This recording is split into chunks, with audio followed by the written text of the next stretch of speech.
इस वीडियो में हम गुणनखंड करना सीखने वाले हैं। तो गुणनखंड करने से पहले हमें x के स्क्वायर में हमें 1 दिख रहा है। 1 से हमें 20 को गुणा करना होगा। जब 1 से हम 20 को गुणा करते हैं तो 20 प्राप्त होता है।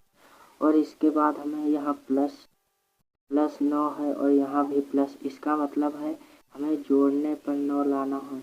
अगर यहाँ माइनस होता तो जोड़ने घटाने पर 9 लाना होता। यहाँ प्लस है तो यहाँ हमें जोड़ने पर 9 लाना है। तो हमें ऐसी संख्या सोचनी जो गुणा करने पर 20 आए और जोड़ने पर 9 आए। तो हम जब 20 के गुणनखंड करते हैं तो हमें ऐसी संख्या सोचनी है कि गुणा करने पर 20 आए और जोड़ने पर 9 करता है।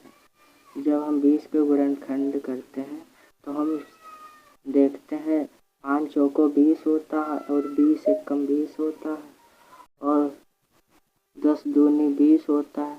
तो हम जब देखते हैं इन संख्याओं में, जब हम देखते हैं 5 और प्लस 4 को देखते हैं, जोड़ने पर 9 आता है और 5 इंटू 4 करेंगे तो 20 आता है। तो हमें ये दो संख्या मिल गई। अब हमें और ये 20 प्लस 1 होगा तो ये 21 होगा और 20 इंटू 1 होगा तो ये 20 होगा। और ये तीसरी संख्या 20 प्लस 30 करोगे, 20 प्लस 10 करोगे तो 30 आएगा और 20 इंटू 10 करोगे तो 200 आएगा। तो ये संख्या नहीं होती और ये हमारी संख्या 5 प्लस 4 होगी।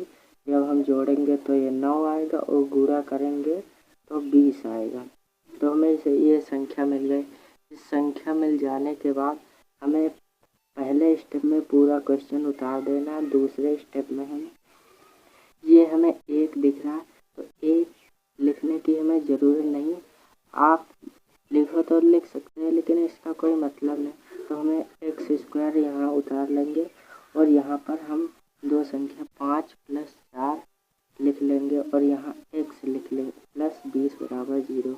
और हमें आगे एक्स स्क्वायर यहाँ उतार लेना है और हमें x से यहाँ गुणा कर देना है। x से 5 में गुणा करेंगे तो 5x, x में 4 से गुणा करेंगे तो 4x प्लस 20 बराबर 0।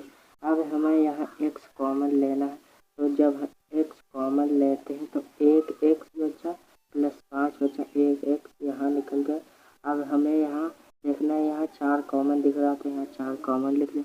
यहाँ x और 4 से 20 में मल्टीप्लाई करता है तो 5 आता है। तो x प्लस 5 यहाँ उतार लेंगे, x प्लस 4।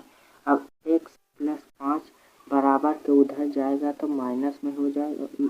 ऐसे ही x प्लस 4 बराबर के उधर में जाएगा तो माइनस में हो जाएगा। अगर वीडियो पसंद आए तो वीडियो को लाइक, चैनल को सब्सक्राइब करें।